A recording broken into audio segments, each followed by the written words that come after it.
Welcome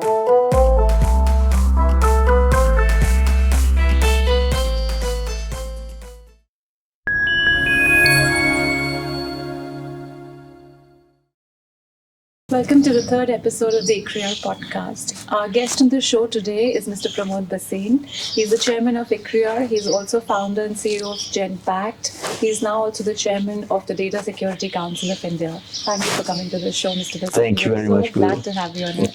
Pleasure. Real pleasure. And, at a time when AI is the talk of the town, is the biggest concern around the world and also in India, we are all excited about it. But as happens with new technologies, there are some bit of anxieties as well.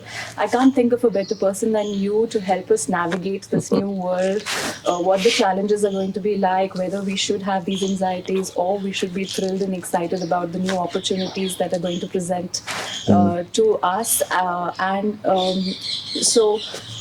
I want to talk to you about how this new technology is going to change our world. If you can help us go through that.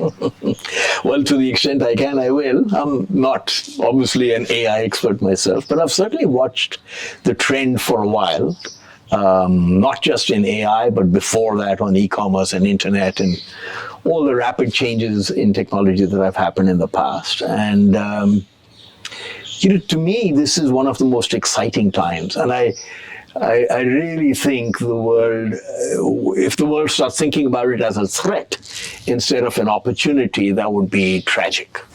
Especially in developing countries like ours, AI represents the best chance we've had to leapfrog into 1,000 different improvements across many industries, much of infrastructure, many services that otherwise are very hard to provide to our vast, diverse, disparate population. So it represents an entrepreneurial opportunity much bigger than, for instance, what was the case with e-commerce. Or what you did when you were the pioneer of the BPO. Yeah, absolutely. At a time when people were scared of new technologies. People are always scared of new technology. Absolutely. It's much bigger than BPO. It's much bigger than the IT services revolution, because this affects every one of us every day. And it has the potential to make each one of us much more productive, much more able to get to the services we need, improve the quality of not just our business lives, but our personal lives in ways that I think... Give us examples. So I think, I heard a great saying once that AI will bring humanity back to mankind. And the point of that was, and I shouldn't say mankind, it's back to humans.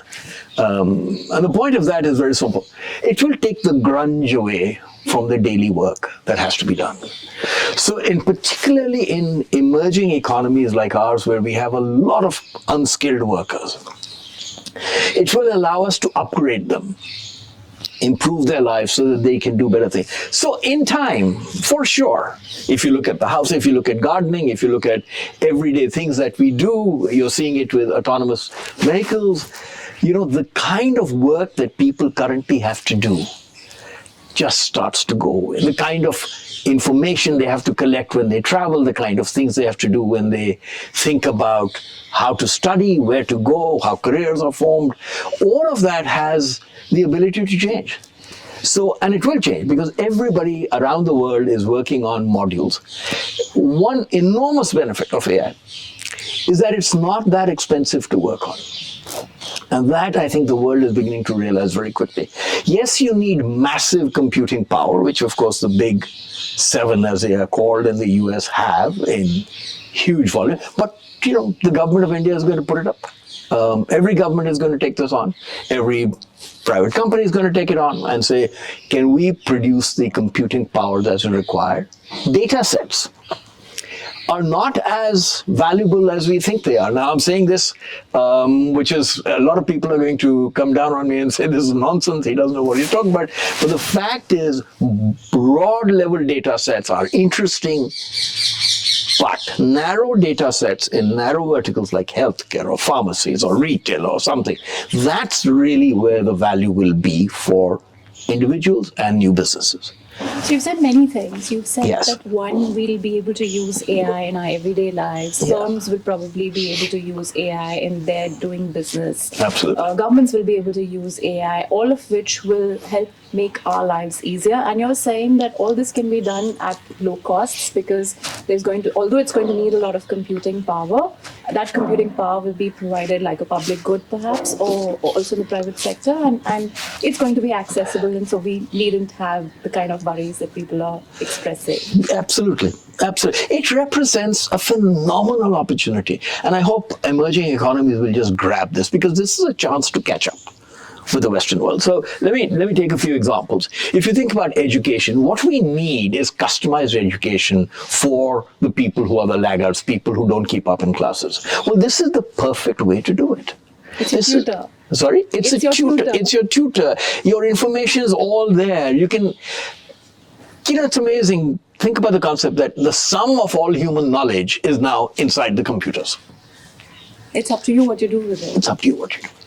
And therefore, to be able to use it, and if it's available, and if countries more and more, I hope they do it, I hope governments do use it as a digital public good, the way we are doing it with ONDC and many others. And I think India is at the forefront of this idea and this innovation. If we can do it, then imagine, if I am doing complex things like thinking about what shall I do in financial services, or what should ICRIER do as the next forefront of research, I have a plethora of information. I'm not scanning there, sitting there, going through books, leaflets, information, gathering it, collating it, putting it together. It just comes together very quickly for me in a very organized way. It's in a way that I can use far faster and makes me infinitely more productive, for instance. On the converse of that, talking about ICRIER, a lot of economists might say, well, the research I'm doing may get done by ChatGPT or generative AI. But the fact is, the quality of your research and the uniqueness of your insights is not something AI can bring. And so you can differentiate in the best possible manner. And, someone I know, Meera Nair, said it very well when I was asking. She's the film producer and director. And I asked her, what does she worry about in terms of AI, copyright, etc. And she embraced it. And she said, I love it. Because now my creativity will come to the fore and will not get plagiarized by 1,000 other, make-believe versions of something that I have done or others have done, and then is put on the market. Now, everybody will know who's real, who's really creative, who's really outstanding in the way they think, versus many others who are doing a copy-paste. So, should somebody who's mediocre, let's think of this young student Yes. who's preparing to take their computer engineering entrance exam, and the techie's life Yes. is the guiding principle, and do they have reason to be worried? Is the job that they were hoping to take up going to be done by AI?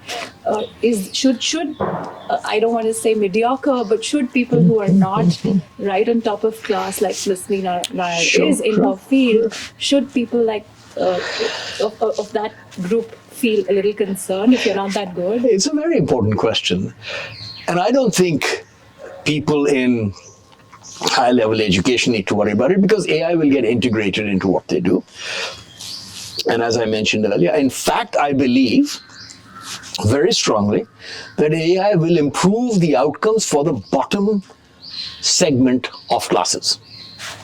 They're the ones who are going to get the best from it, because they'll improve. Now you can give them customized training. Now you can have bots which help them. Now you can have bots which explain, hey, this is where they're deficient. This is what they need to learn more, and they can learn without, again, a lot of costs, having to sit through a classroom, looking for the right teacher, all of that. Of course, you need many of those things. Don't get me wrong, it's not going to go away. But the fact is, you can help yourself in ways you could never do that earlier.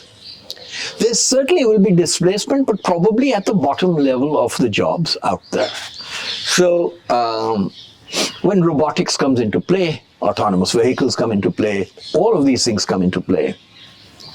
Certainly, some of the most lower level laborious jobs will and should go away. Nobody should be carrying bricks from A to B. Hopefully, by the process of education, a lot of the bricklayers and the brick carriers will actually get educated faster because now you can reach them. They don't have to sit in a school. You can reach them and give them skills that are relevant to them. I mean, these are revolutionary potential things that can happen around us. I would also say that there is a fear-mongering that happens about technology. All technology has created new jobs. All. When Uber came out, everybody said taxis will go by the way. They haven't. When e-commerce came out, they said physical retailing will go out. It hasn't. When many other forms of e-commerce came out, they said real estate will take a big debacle. It hasn't. Where media and all of us fail to recognize is the power of human ingenuity. Human beings won't sit here passively and listen and watch this happen. They will respond, they will react, they will innovate. And now more than ever before, they have the best tools to do so. At one time, coding, for instance, take coding. Coding was the specialist of computer engineers or computer people who had understood coding. With AI, you don't need that specialization to build a new app, a new bot, anything else. People are going to be able to build them themselves for themselves. The biggest play, for instance, everybody talks about is having your own AI assistant, right? It's happening.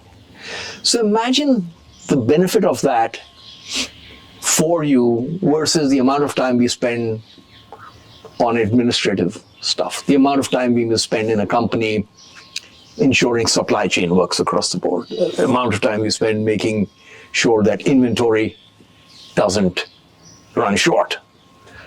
These are all now things that you can do far more efficiently with the benefit of AI at a cost which is much cheaper and without necessarily requiring, this generation of very remarkable AI engineers, because the packages are now going to be easily available. People are going to be able to use it. It's important that we grab this and not run from it.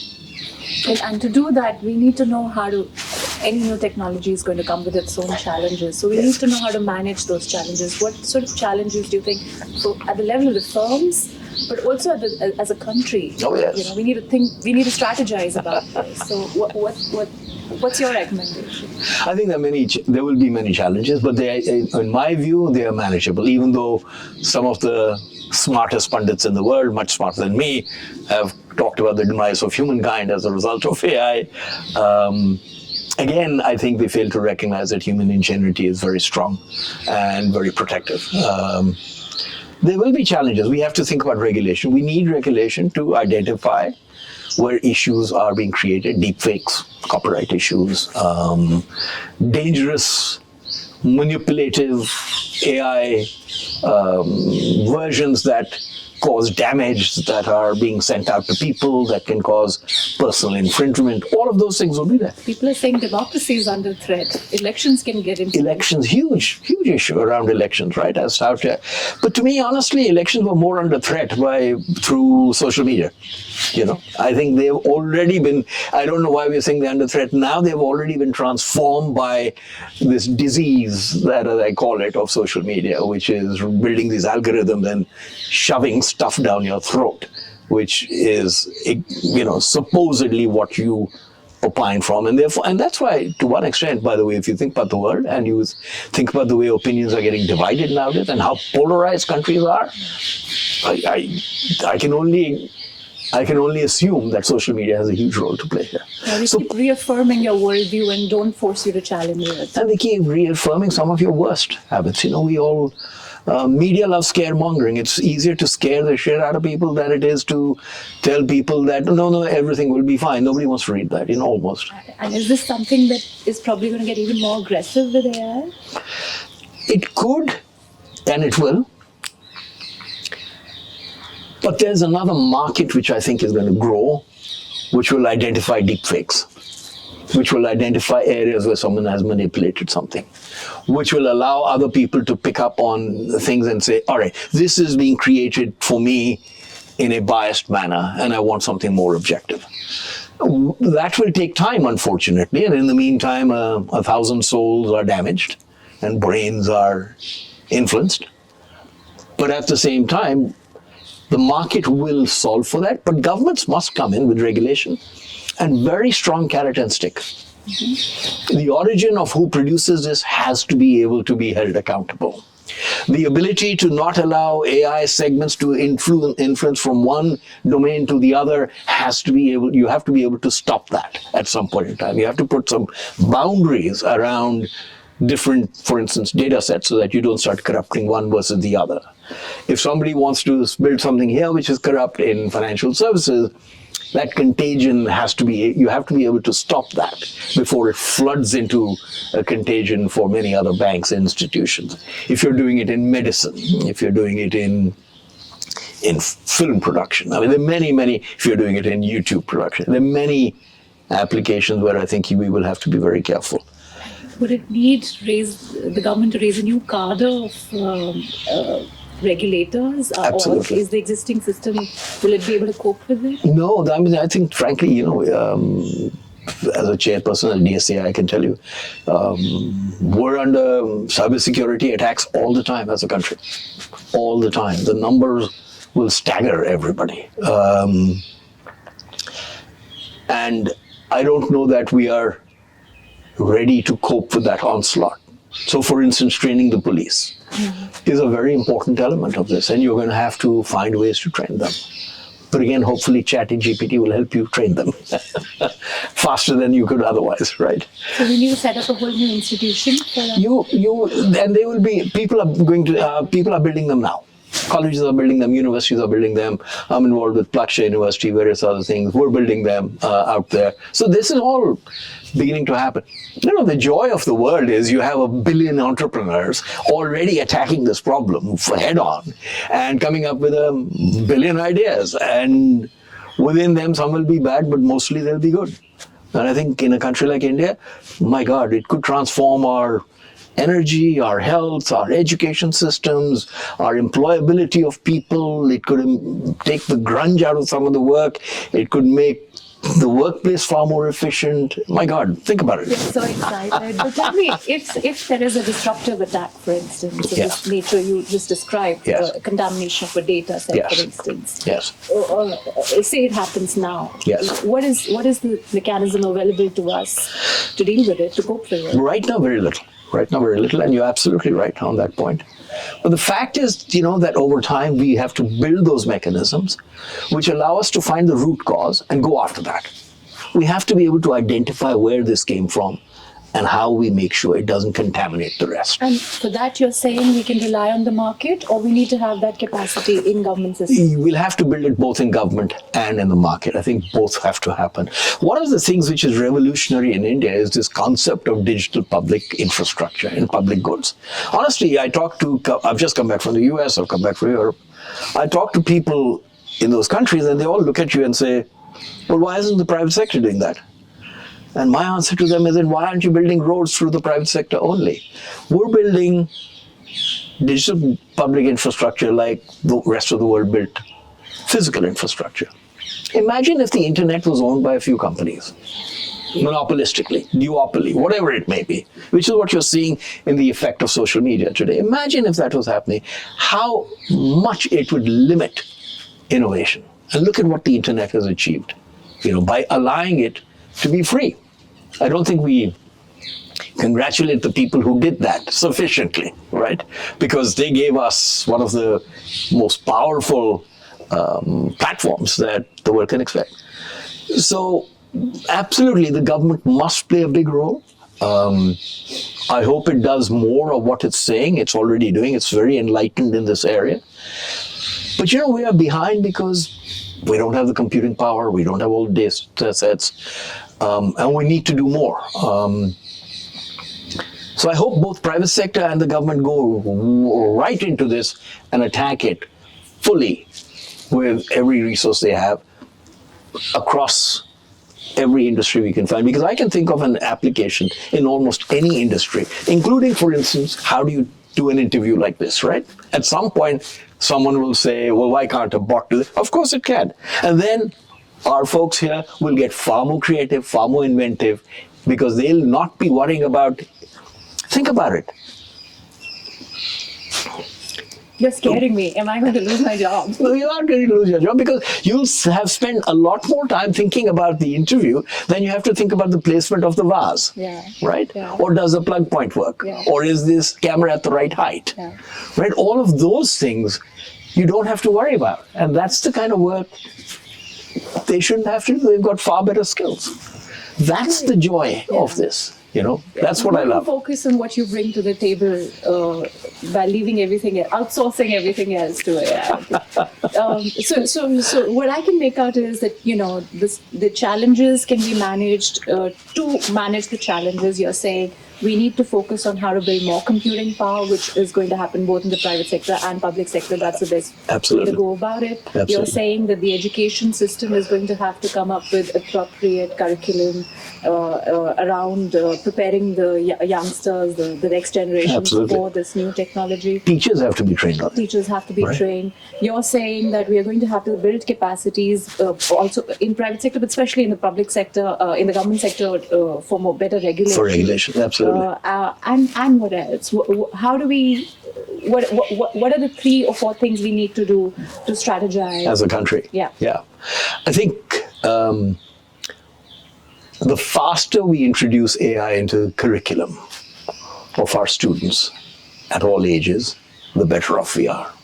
We shouldn't wait for 2 years or 3 years. We should start talking about it now. The faster we build capacities within our country to do research into these areas and produce that research for the benefit of obviously the researchers, but also for the benefit of companies, etc., the faster we'll come out with products and linkages that work. The more we can promote entrepreneurialism and innovation in this area through the government, and the government can play a very big role here, the better off we will be. The more the government can actually play a role in creating the computing capacity, if that's what we need, providing some of the digital infrastructure in education, for instance, and other places, the better off again and the more innovative we will be. While controlling and regulating with a light hand. With a light hand, because if you get too intrusive, you kill innovation. I think, and we as individuals,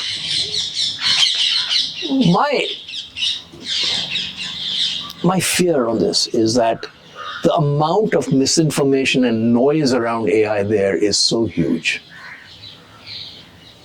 I hope everybody will take a little more time to understand what it is, how it works, why it works the way it does, and then think about how they can use it themselves. Because if we can do that with our demographics, our ability to really be one of the leaders in the world in AI is immense. I just hope we grab it. And this time I think we can, because this is very transportable. Right? There's no borders around this. It's transportable around the world. It's accessible for everyone. It's relatively easy. ChatGPT doesn't cost much. There's a free version, which you can take. I pay for my version. It doesn't cost much, and it will cost even less. So your ability to use these tools to build something creative is revolutionary.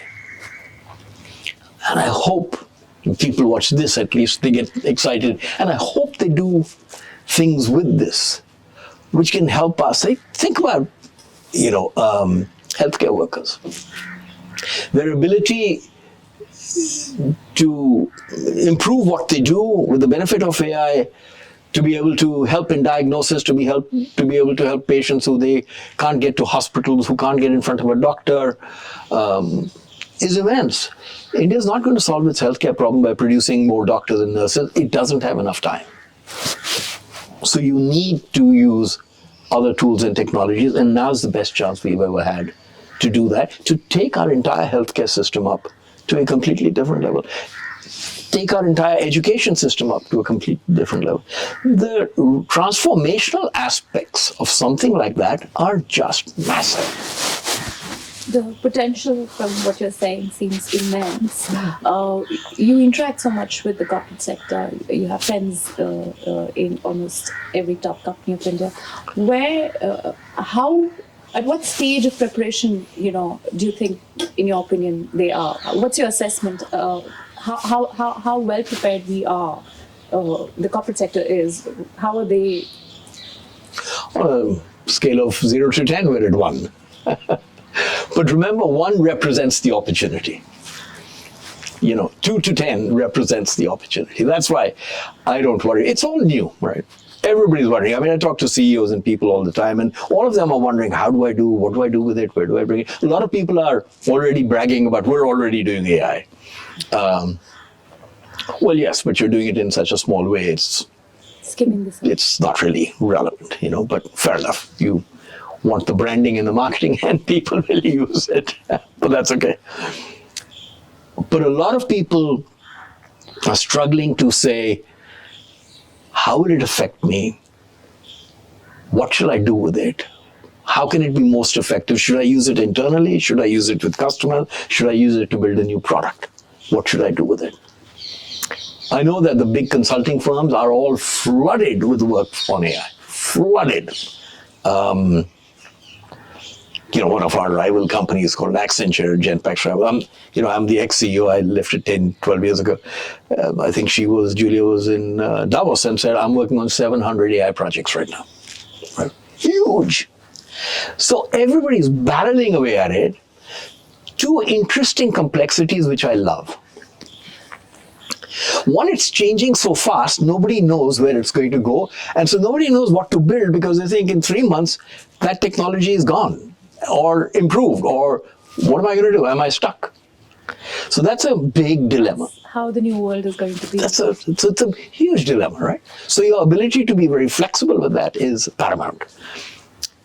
2, because data sets are going to be more ubiquitous than we think they are, because information is going to be more easily available. As I said, sum total of human knowledge is now in a computer, which you can access. You don't know who's got what proprietary data that will really create the winners in startups. So it's very easy to get going, but you don't know who's going to create. I may be a startup saying, I'm going to automate certain types of things that companies do. I may automate supply chain. I may automate research. I may automate filmmaking. I may automate teaching. Pick your subject. The fact is, you don't know that somebody else will have produced a cheaper version alongside you in a matter of days, and it's gone. Right? You're saying the winners and the losers are not so predictable. Not at all.